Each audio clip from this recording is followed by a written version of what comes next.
So welcome everybody, including President Stokes. We are honored to have you here to the inaugural Dean's Distinguished Lecture Series in the UNM School of Engineering. I'm Donna Riley. I am the Jim and Ellen King Dean of Engineering and Computing here at UNM, and I'm happy to see so many of you in attendance tonight for this first ever event. The idea for a Dean's Lecture Series came about when I first joined the school in spring of 2023. I did a listening tour with faculty, staff, and students, and certain themes emerged. And one of those themes was about how much people enjoy our School of Engineering events and how we need to have more events that showcase topics that are engineering related but have broad appeal. At the department level, we've long had technical talks and dissertation presentations, but these tend to attract a very specific audience. And so the thought of a lecture series that was school-wide was to do something that would appeal to almost anyone, whether that's a student or a faculty member or alumni or community members. And so bringing people together and sharing expertise that's launched from the School of Engineering were the prime goals of this kernel of an idea. And so we had this idea in the back of our heads, and then Doug Campbell serves on our external leadership board. And when we mentioned this to the external leadership board, that we had an idea of having this series, we immediately had a supporter in Doug Campbell, who had the idea to feature speakers related to a topic near and dear to his heart, which is innovation and entrepreneurship. And of course, many of you know that Doug, a double alumnus of the Gerald May Department of Civil Construction and Environmental Engineering, was extremely successful as founder and former CEO of Solid Power in Colorado, a company that develops all solid-state, high-energy, and safe rechargeable batteries for the electric vehicle market. And he also co-founded and was CEO of Rocor LLC, which is a component supplier to the low Earth orbit satellite industry, which was acquired by Redwire Space in 2020. And so after all of that, Doug relocated to Albuquerque in 2022, and he has been focusing on enhancing the entrepreneurial ecosystem in our state. And that is just a preview of some of what we will talk about in just a moment. And so once we had Doug's support for this series, we could think of no one better suited to kick us off than Doug himself. And so we are delighted to have him here tonight to learn from him, to hear about his journey in engineering, innovation, and entrepreneurship. And I wanted to just preview for you, before we get into our conversation, the talks that are coming up in the series this fall. So in about a month and a half, on November 20th, we will be hosting Aquila Martinez, AKA Glittering World Girl, who is an augmented and virtual reality developer from Navajo Nation. And she will speak to us about building circular economies and support for Indigenous entrepreneurship. And she will be demoing some of her XR work highlighting Indigenous storytelling.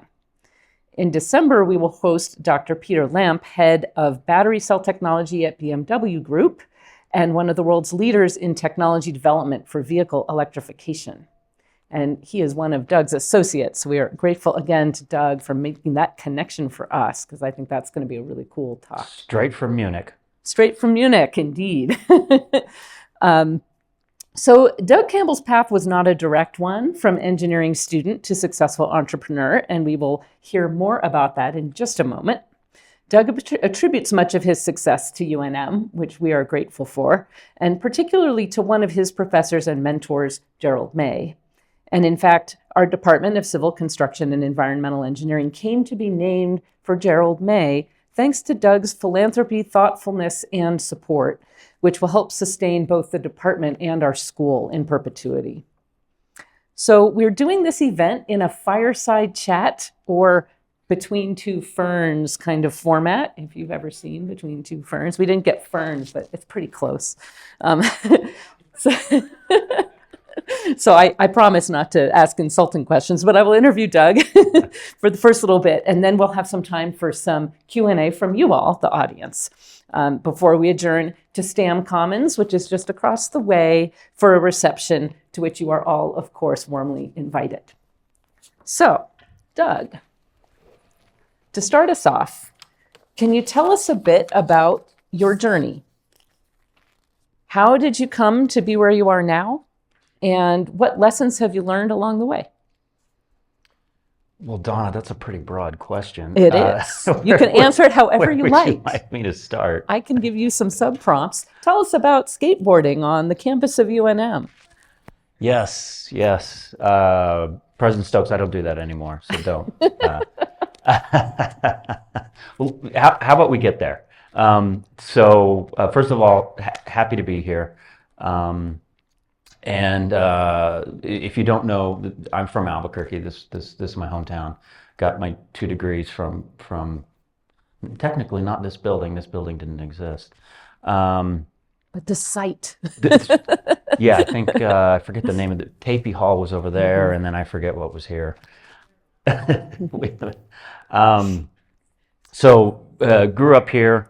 I'm very proud to say this. I'm a product of 3 and only 3 public education institutions: APS, CNM. It was called TVI at the time. Why'd I go there? Because I was deficient coming out of APS, and the University of New Mexico. I say that because, to kids who are here in Albuquerque, those tools are right in front of you. And so I leveraged that into a wonderful career in tech startups. So that's kind of the long and the short of it. Skateboarding at the university. So I've always been athletic, but kind of went a non-traditional route with my athletics. As a teenager, I was a skater. And I hung around this campus quite a bit, actually, when I was even younger than that, pre-skateboarding. My mom put herself through college through this department, through civil engineering, and she was a single mom. And this was early 80s. And I think I saw it on a t-shirt one time that said, Gen X raised on hose water and neglect. That was pretty much me. So she would bring me to campus and be like, well, I got to go to class, go, entertain yourself. And so I would just cruise campus, and we didn't live that far either. And so I'd like to say I really did grow up on this campus. As I got into my teenage years and started to get a little bit more rebellious, that's where the skateboarding came in. And back then we didn't have skate parks. We had the University of New Mexico. You weren't supposed to skate on campus, but we did anyway because that was part of our culture. This was late 80s, and it pleases me to an immense amount that when we would get chased off campus by the UNM cops, and it took me a while to figure this out. Gerald May was president of the university at that time. Nice. So his cops were chasing me off the campus. That's perfect. That's perfect. So tell us about sort of how did you pick engineering? I mean, so clearly you had a parent who was an engineer. Was that the main impetus for pursuing engineering, or what made you want to do that? Yeah, I think, well, first of all, I didn't just go straight through. So I graduated high school, worked in restaurants. By the way, another thing I like to tell kids, because again, this is a tool that's right in front of you. I developed my public speaking skills working as a server in restaurants in the city of Albuquerque. So, don't knock it. You get comfortable speaking in front of people, just doing it over and over and over. Then gradually started taking classes at CNM, and then I don't think I transferred to the University of New Mexico until 1997, which would have made me 25 at the time. I would just say, I started to, I learned that, hey, I'm kind of like math, somewhat unusual in that regard amongst many of my peers. And so engineering just made sense, and civil engineering made sense, well, because my mom was a civil engineer. Of course, at the end of the day, I never really became a professional civil engineer. On occasion, people will refer to me as a civil engineer, and I'm like, no, don't. Referring to me as a civil engineer is an insult to civil engineers. Once an engineer, always an engineer. Yes. So what was your first job out after your bachelor's degree? Well, my master's. Oh, master's. So you went straight to master's. Went straight into my master's. And so, and by the way, that it was that transition from bachelor's to master's is what launched me in a different direction, from away from civil engineering and into aerospace engineering. And so it was a small company up in the Denver, Boulder, Front Range area, which ultimately is where I built my career, and essentially just working as a turn the crank engineer. Cool. What kind of crank were you turning? Well, it's kind of funny. I was telling this story the other day about, because usually people want to know, like, well, what was the point at which, which time you wanted to become an entrepreneur? Because again, it's very risky, unless you're sitting on a giant pile of money, which I certainly was not. For the first 9 years of my career, I worked for small companies that essentially lived on a federal program called SBIR, Small Business Innovation Research. And so I really cut my teeth on that program. And I sort of have a love-hate relationship with the program. Ultimately, I left those businesses, so total period of 9 years, 7 years at one, 2 years at another. And I ultimately left because I became just wholly dissatisfied. There was, at the end of the day, I'm always focused on the end goal, and the end goal is we're going to make a commercially viable product and go make some money. The problem with the SBR program, and I think it's improving, but there isn't as much of an emphasis on actual commercialization. And so what happened over time is that a little cottage industry built up around this program. And this program's, it's no joke. I mean, I haven't tracked it in a while, but I would venture to say it's $4 to $5 billion a year. And this little cottage industry kind of grew up around it, and in my opinion, started to abuse the program. So would just do, phase 1, phase 2, SBIR, rinse and repeat, so on and so forth. And so for me, it was good and bad. It was good in the sense that it gave me a lot of exposure to a lot of stuff very, very quickly. I worked on airframes for, they were called UAVs at the time. They weren't called drones. I worked on, fiber reinforced composites for U.S. Navy structures. I worked on batteries. So that was my introduction to batteries. And again, emphasizing that there are very easy tools in front of us. When I joined the second SBR company, I inherited a group doing research on lithium-ion batteries. And I'm like, I don't know the first thing about batteries. I mean, I hated chemistry in college. And so, Doug, you'll figure it out. And so, no joke, I went to Wikipedia. I pulled up the page for lithium-ion, and I'm like, okay, you got your cathode, you got your anode, electrolytes, separate.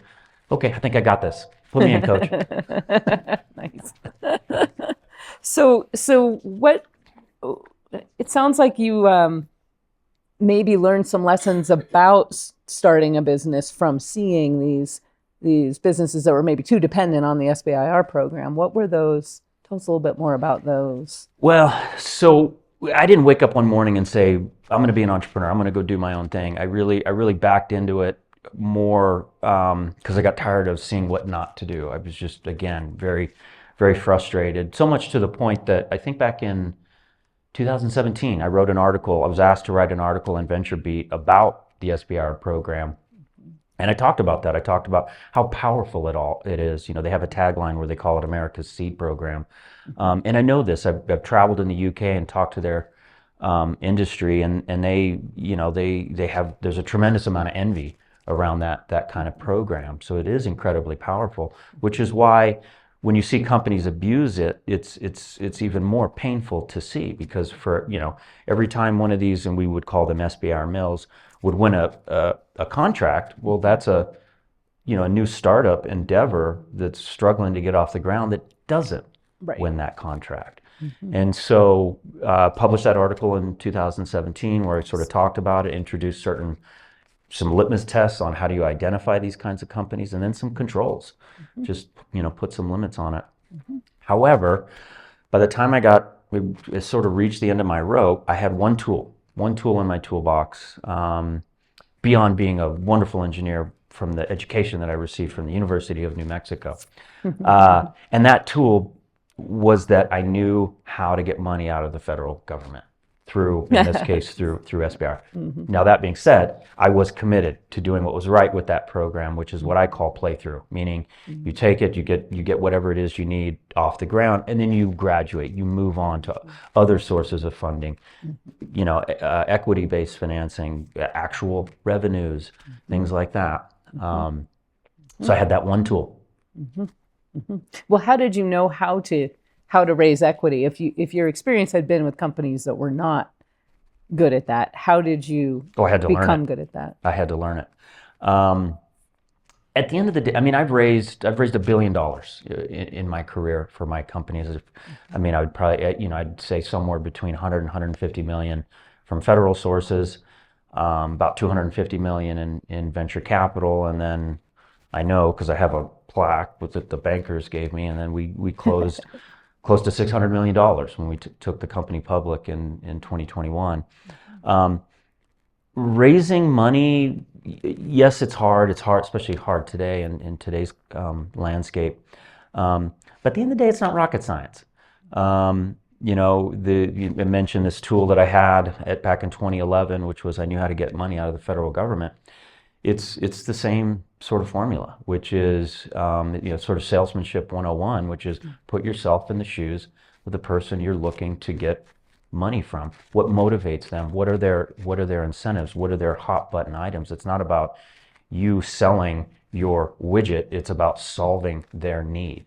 And I don't care if you're talking to a federal procurement officer or a VC or an investment banker. We all have incentives and we're all motivated by different things. And it's putting your finger on each of those is how you be effective. Right. So you not only did this once, you did this twice. You had at the same time. Two, with overlapping timeframes. So how did you manage those two at the same time? Like how did you manage your time doing that? It got increasingly hard over time. And so how did I end up with this? Well, the way my startup worked is I just ended up, I leased a desk out of a kind of a shared office space with some folks, one of which turned out to be one of my co-founders. And it really is just the coffee machine effect, which is you're just hanging around motivated, smart people. And guess what? Cool stuff can happen from that, which is why I'm personally not a big fan of Zoom.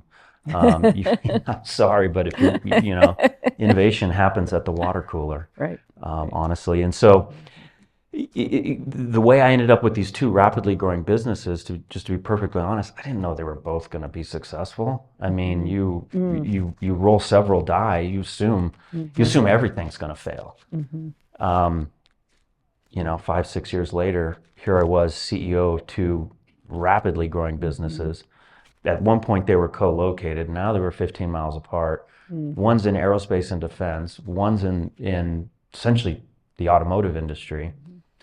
And so it was kind of interesting. Sometimes I would spend time in the morning at one company, and then it's like a 15-20 minute drive to the other company, and you're sort of like, okay, I gotta switch gears. We've got Raytheon or Harris coming in at the space business, and I was just meeting with BMW. Yeah. So what's your cultural observation about the difference there between those industries? Yeah, in particular, I can imagine large defense contractors and startups may have very different cultures. So how did you navigate that? You've got a lot of red tape, a lot of quality assurance that they've got to do. How did you navigate that as a? Well, we kind of did and we kind of didn't. And so the secret to our success in that industry was that, decade and a half ago when we started that company, the space industry was rapidly changing. SpaceX, okay, it was already working on the launch vehicles. Sure. Well, it was also in the early planning phases around Starlink, which is constellation of thousands of low Earth orbit satellites. The industry was rapidly changing. Both commercial space as well as defense space was starting to see that legacy space wasn't really working for the way that they wanted to, the way costs, and even to this day. Cost overruns were substantial. The amount of time it would take. I mean, just look at the length that it took to, design, build, and launch the James Webb, telescope. I mean, you're talking multiple decades and, how many billions of dollars. Right. Well, when you start talking about a different kind of space, which is primarily in low Earth orbit, so you're going around, in an orbit that's like 90 minutes. I mean, these satellites are really cooking. And you can start to do some really innovative things with that. I mean, Starlink is a constellation of 3,000 or 4,000 satellites to ensure that we have coverage at all times. And of course, there's competing satellite constellations up there as well, both for commercial and space purposes. Those can't cost, $5 billion. Those have to be very, very low cost. Those can't take 5 years to design, build, and launch. Those have to be done in a matter of months. And so it was companies like ours that started to emerge, and it was, no joke, very senior people within the Defense Department that were saying, we need to start investing in our small business assets because these guys can move quick. They're very responsive, and it's not just change order after change order after change order, which is basically how Lockheed and Boeing and Northrop make their money. Yeah. So do you think they took their cue from that leadership and could partner with you, or did they being the Northrops and the Lockheeds? Yeah. Sort of the large defense contractors. How did they respond? I think they tried, but I mean, pick up a copy of Space News and read about the latest overruns, and I think Boeing just fired their most recent CEO from space and defense. It's a struggle, and honestly, as a citizen, I have national security concerns over these legacy defense primes underperforming. For us, it was an opportunity because this whole small satellite industry just exploded, the good kind of exploding. Yeah. And it continues to this day. Yeah. So then you turned to becoming an investor, a philanthropist, and you returned here to do some of that work. And I'm wondering if you can tell us a little bit about what led you to that decision and how you think about your work in the city, the state, and the region, and what you hope will happen in the next decade in innovation and entrepreneurship in New Mexico. Well, let's start first with my decision. So I spent a total of 20 years up in the Denver Boulder area. By the way, phenomenal place. I have young kids approach me all the time and say, hey, after graduation, I'm thinking about going to Denver. Go to Denver. Go soak it up. Come on back. And so, raise my businesses, raise my family. It was a great place to raise kids, but it wasn't home. This is home. Not going to lie, in COVID, I also, did Denver Boulder explode. I'm a big outdoors guy, biking, skiing. There, it's just go to the parking lot called I-70 if you want to try going skiing. That got super, super old. And then the other thing was taking my company public. Taking it public was a lot of fun. What a wild ride. Post being public, that sucked. Lawyers, bankers, I couldn't tweet without it approved by lawyers. I mean, it was no fun. And I just found that my job responsibility just got narrower and narrower. And I think it was maybe the second or third time where I'm on an earnings call reading from a script that a lawyer wrote for me where I was like, this isn't me. I'm a startup guy. And so left at the end of 2022, and it wasn't, there was no debate. We were coming back to Albuquerque. Nice. And so you got involved in the startup community here, the investor community here, the philanthropy community here. And how have you found it? What are we doing right? What are we needing to do better? Well, so what we're doing right is what you would expect out of New Mexicans. Very authentic, very humble people, willing to just do the hard work. Where we have room for improvement is our ecosystem is just very, very tiny. There's not a lot of the venture community is growing, but it's still pretty small. And when you do talk with them, all they complain about is deal flow, meaning they don't have investable companies to invest in. And they're correct. It's not that we don't have compelling technology in this state. If you think about it, University of New Mexico, Los Alamos National Lab, Sandia National Lab, there's billions and billions of dollars being spent on research and development in this state. There really is no reason why we shouldn't have an incredibly robust startup ecosystem that, I saw up in the Denver Boulder area, and I saw it grow very rapidly. And I'll put it to some numbers. Did some research recently. If you go to the National Venture Capital Association's website, nvca.org, you can pull data. You can pull data for all the states around us. I want to say, if you pull data for the state of Colorado, 2021, Colorado companies pulled in roughly about $5 billion of venture capital. That's some real money, because remember, that just goes straight into the private sector, straight into jobs. Took me a while to figure this out. By contrast, in 2021, the state of New Mexico raised $135 million. Wow. My Series B in 2021 was $195 million. So I raised 150% of the entire state of New Mexico in 2021. And I'm not saying that to brag. I'm saying that's a problem statement.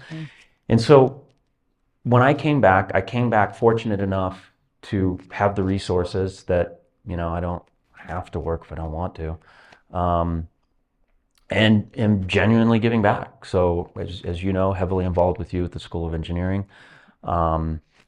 The endowment for the civil engineering department.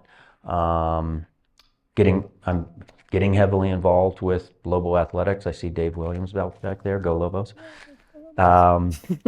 And getting involved in some other things outside the University of New Mexico. I just joined the board of an organization called R4 Creating, which does STEM learning for K through 12. And the mission there is to try to get out into pretty much all of the schools here in Albuquerque. And then in the venture world. So I am now what's called a limited partner into several funds here in the state of New Mexico that are venture capital funds that fund startups. And then I just joined Roadrunner Venture Studio, which is actually just down the hill, which is a company creator. And the reason why I joined a venture studio, and by the way, for those of you who aren't aware, the way traditional venture works is, so let's say, Donna, you're an entrepreneur, you're pitching to me, I'm a VC, and I like it. So I'm gonna give you money in exchange for equity in your company. Probably beyond governance, so maybe I'll see you once a quarter. That's about the involvement that I'm gonna have in your company. For the most part, I don't think we really have the luxury of doing that here in New Mexico. We need to be much, much more hands-on, because really what we lack, so we've got plenty of eager and capable up-and-coming folks, plenty of tech just in this county. What we lack are those seasoned entrepreneurs who have sort of been there, done that. And so by joining a venture studio, the idea is you literally found the company. So instead of you as an up-and-coming entrepreneur, you might be a professor at the University of New Mexico who has some really compelling technology, and you're startup curious. And I work with you, and I'm an engineer, so I can sort of understand what you're saying, but then I can also turn around here and understand what's happening in the marketplace. So I say, okay, Donna, let's go. We'll incorporate, we'll flesh out the go-to-market strategies, flesh out the minimum viable product, put together a pitch deck, go find some money, and let's build out the management team, and let's go. Great. That's what a venture studio does, and that's what I think is absolutely essential for this community. Nice. All right. So 10 years from now, say that you're wildly successful in your efforts here with the investments you're making now. What does the landscape look like? How is it different? Well, I'll answer in two ways. One, I'll be very specific, and then two, I'll be a little bit more broad. The specific thing is that, and I made this statement last week at Representative Meredith Dixon's Next Energy event, and I said, I want to see a unicorn here within 5 years. So for those of you who don't know what a unicorn is, not the horse with the horn, in the business arena, a unicorn is a company that has achieved a startup company that has achieved $1 billion valuation.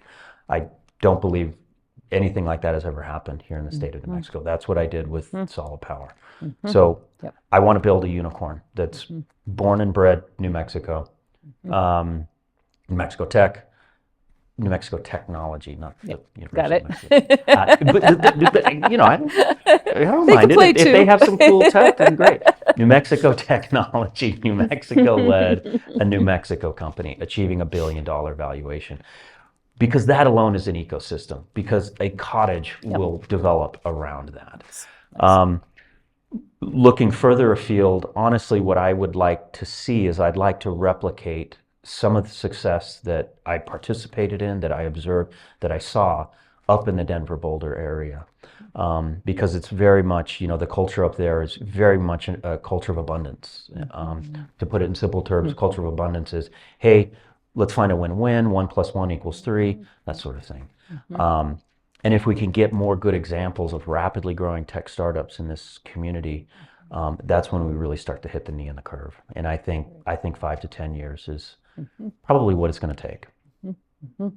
And what do you think UNM's role could be? We play a role, we develop a lot of IP, we're kind of known for that. We launch some startups. What could we be doing to level that up into this vision that you've just shared with us?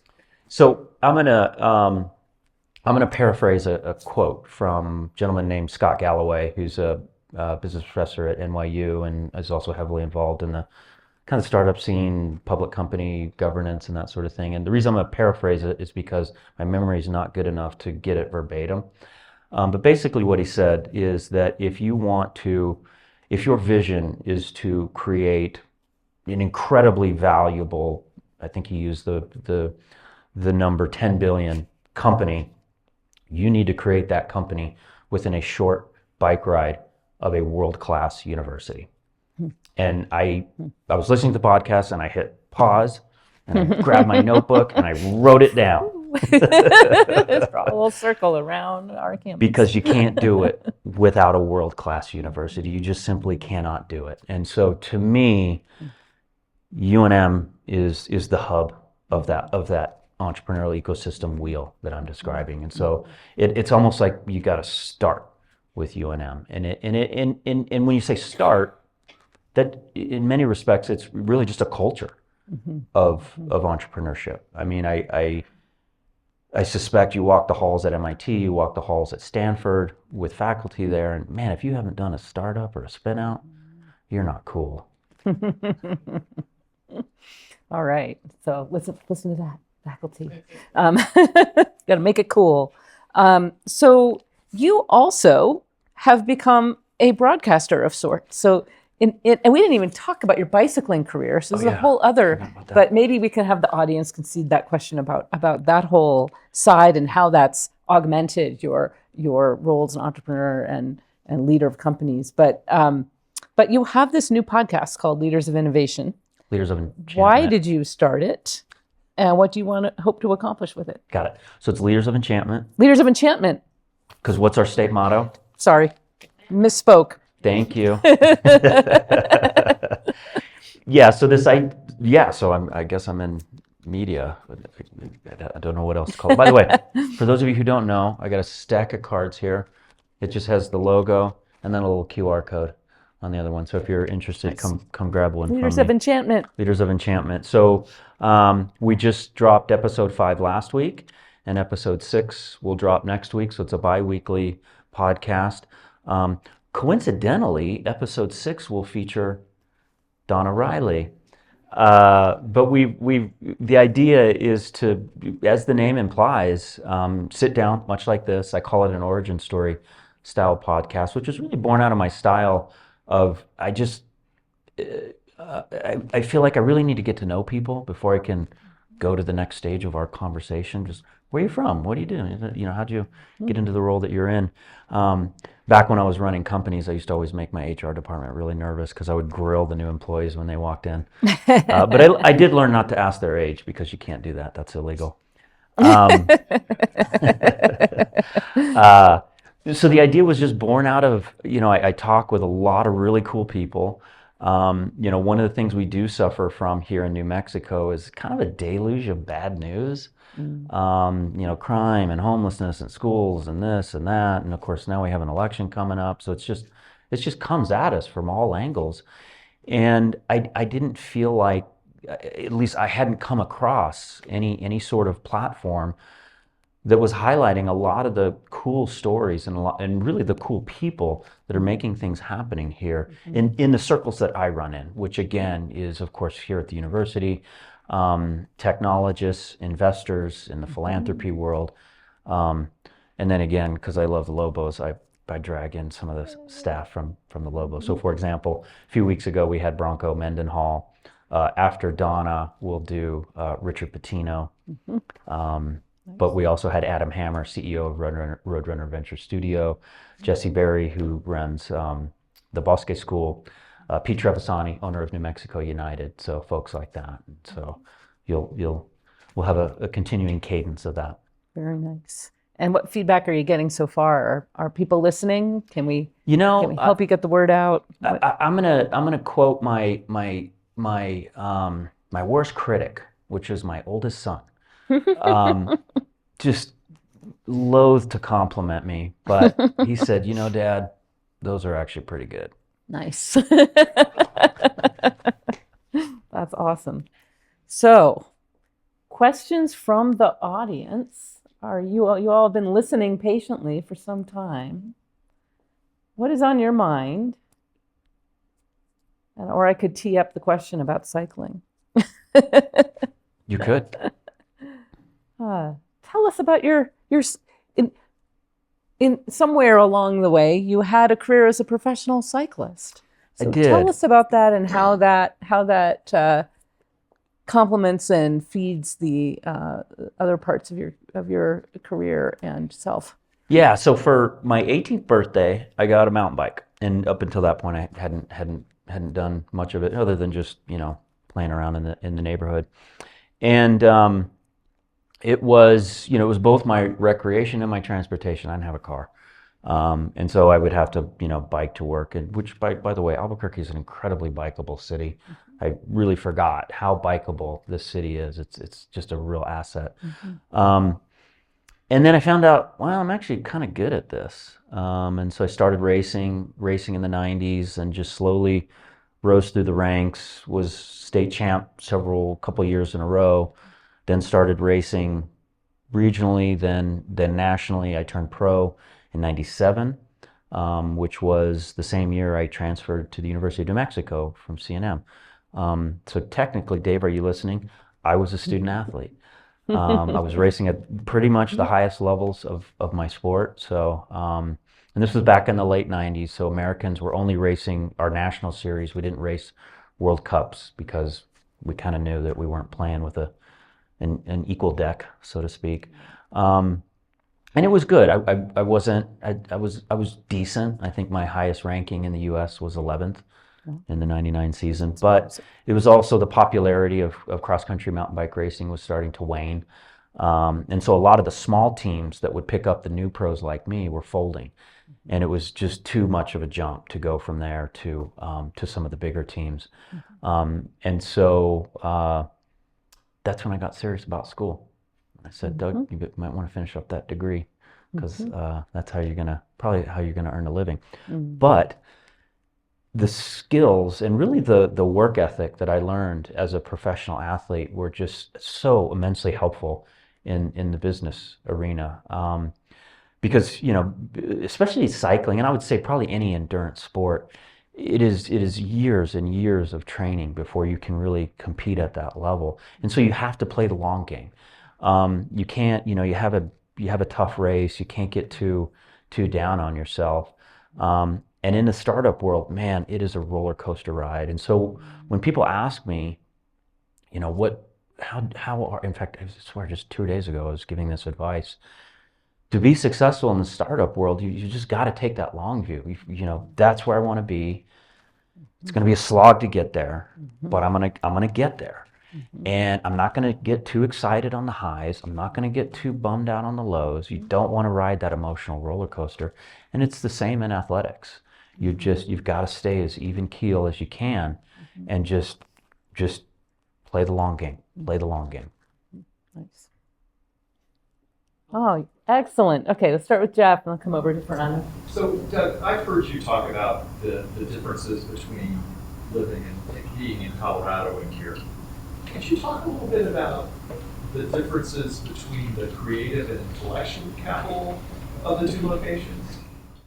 The creative and intellectual capital, I don't know if I... Very interesting.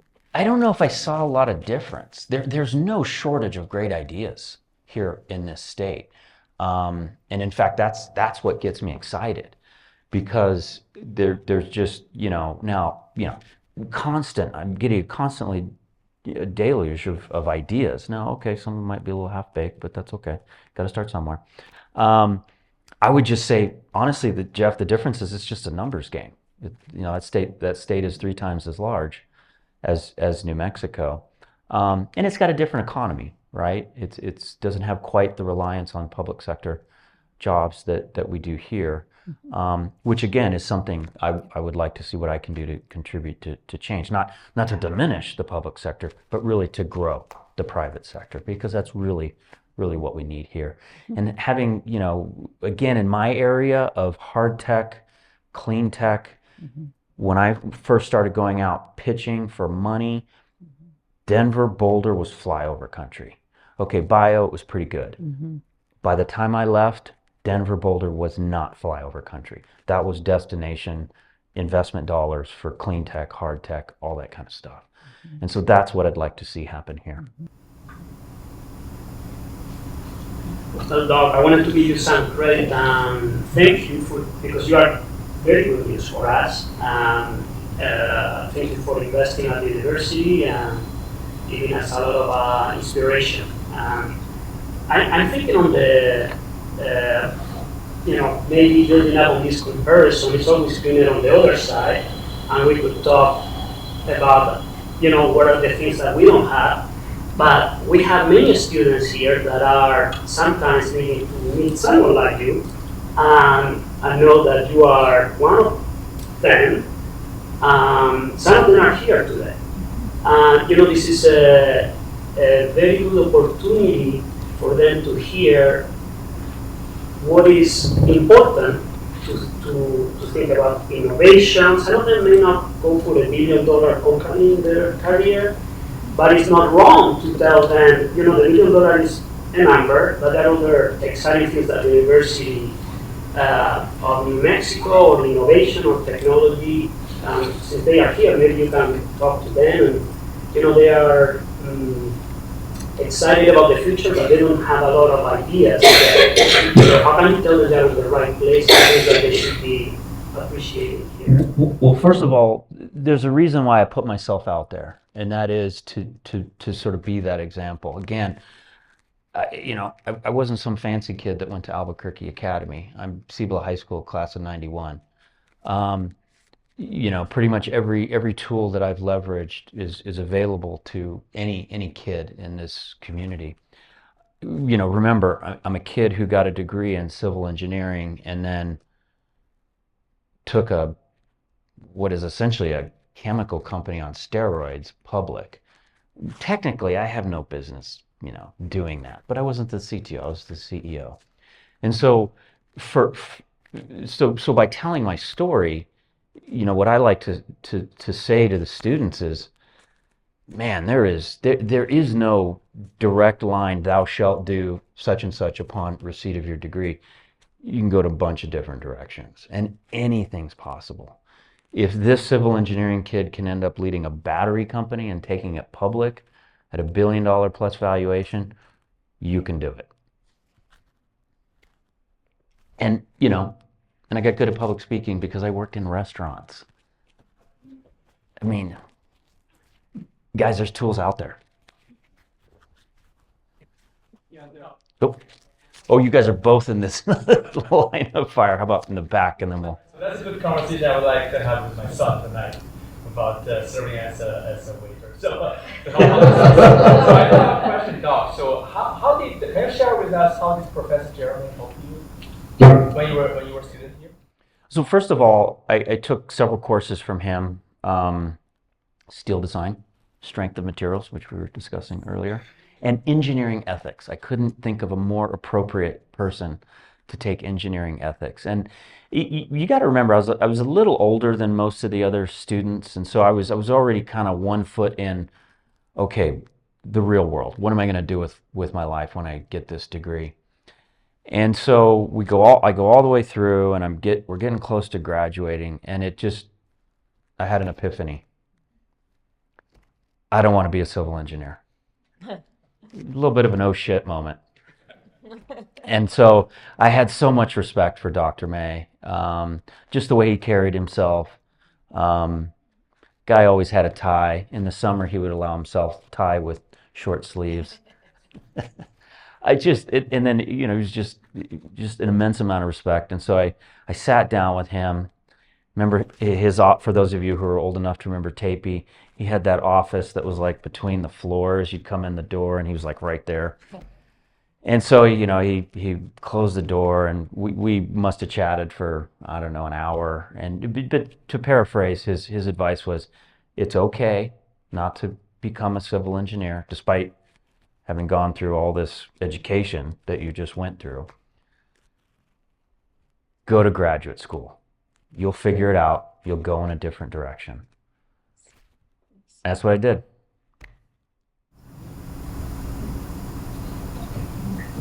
Very, very interesting talk. Thanks, Doug, for spending the time with us. There seems to be some changing attitudes about the role of public university professors in startup companies. And I'd love to hear your perspective on that, because a number of my fellow colleagues, you may know Eric Waxman from the university. He recently had to step down from his company. Right. Ion storage. Exactly. Yeah. Exactly. And so the roles, the idea of what the appropriate role for a professor is seems to be changing, at least at public institutions. Stanford, it's a different attitude. My opinion is it's really up to the individual. Look, I've seen a handful of failed university spinouts. They just straight up never even saw the light of day. And I hope this doesn't offend anyone. It was because I would sit down with this to put it bluntly, very arrogant faculty member who's, they're incredibly intelligent in this whatever technical area of expertise, and they're like, yeah, I can do business. That's nothing. Well, those conversations led to nothing. Nothing ever happened with that professor. Nothing ever happened with that tech. No company was ever born out of it. So to me, now when I go around and I do talk to faculty, I'm very much looking at them through the lens of, what do you want to do? Is this, do you think you're the next coming of Elon Musk? If so, hey, best of luck to you. I'll step aside.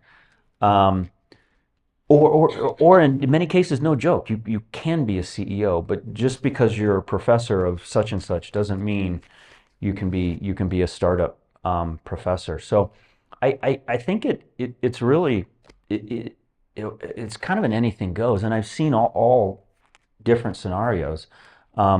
Remind me, Waxman, he did leave Maryland and go with the company? No, actually, he stayed. Oh, he stayed. Stepped down, and he's now on the board of directors, but stepped down as CEO. Oh, he did that quite a long time ago, because my friend Ricky Hanna is the CEO now. Right. Yeah. Right. But it was just a generalization of a case where the universities now are seeing more conflict of interest, right, in these positions. And that's what I'm really interested in hearing your perspective. Well, honestly, the answer to that question is a little above my pay grade.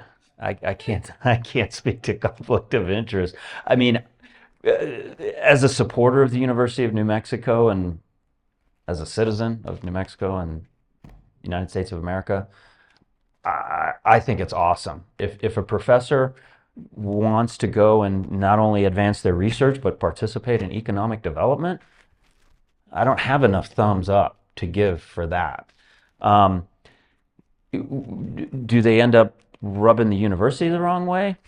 I personally have never experienced that. I mean, the co-founders at the University of Colorado Boulder, they came to me because they're like, we're just professors. We don't know anything about business. We're not kidding ourselves that we're experts there. They never left the university. And I've seen cases in between as well. I'll step in as dean here and say there's conflict of interest, but there's also conflict of commitment. And so I think one of the things is navigating when are you, and we've had I'm looking at Steve here. Steve took leave, went and started his company, came back. Someone else is leading now, but there's a back and forth, right? And there's you don't have to do both full bore all at once. And I think that's where you get into trouble, is if you're really trying to do 100% and 100%, that's not a sustainable reality for either your company or your professor life. So how do you balance that? And when do you take a leave? And when is that a paid leave? When is that an unpaid leave? There's a certain amount you can do on sabbatical. We've got faculty who've just come back from leave because they were starting a company. So I think there's different models. And I think the more we can talk about how to structure it, but being upfront and disclosing that stuff is the first starting point so that we can structure the position the right way. What's the right FTE if you're going to be committing a certain amount of time to your company right now? And, and then when you come back, how are you bringing that knowledge back into the classroom? What kinds of curriculum can we create that really builds on the experience that our faculty get? How many, just as a show of hands, I know there's a bunch of faculty here that have disclosed IP. How many of you have disclosed some IP before? That's a lot. Yeah, okay, good. That's a lot of people. And how many of you have had a startup yourselves? And how many of you have had other people license your IP? So there's a good amount of, I think, different models already in this room, and not everybody's here, but when yeah. So I think there's a lot to say, but we are at we got 4 minutes left. Does anybody have a burning question up front? If we're counting or hoping for our Albuquerque unit for the next 5 to 10 years, I'm wondering, what do we expect to bridge the gap between venture capital that doesn't want to invest in half-baked ideas and brilliant people with half-baked ideas not worth investing in? We got to meet them in the middle. And so that's why I joined a venture studio, because I want, by all means, bring me your half-baked ideas. Just come at me with them. There's going to be some gems in there. And me having been there, done that, the idea is that I can sit with you and your half-baked idea and let's fully bake it. Because, again, ideally, I would complement you. You're the technical expert in whatever field. Because of the wonderful education that I received here at the University of New Mexico. Usually I can understand what you're saying. But then bring my expertise around, okay, let's start talk, let's look at the market opportunity, let's bridge the gap between, the relative immaturity of it today, where it needs to be as a minimum viable product, where it needs to be as a decent revenue generating entity, et cetera. Awesome. So before we thank Doug, I want to ask you all to commit to tell 2 people about this lecture series and what you learned today, and tell them about Aquila Martinez on November 20th, and tell them about Peter Lamp on December 11th, because it's going to be awesome. And after you go to this reception, you're going to tell them how great the food and the vibe is and why they should be coming out to these, because they're going to be a lot of fun. And we really want to, part of what we're trying to do is change the culture, change the mindset, and develop just a little bit more of an entrepreneurial spirit around the school. So thank you, Doug, for being the guinea pig here and for launching this with us. We're so grateful.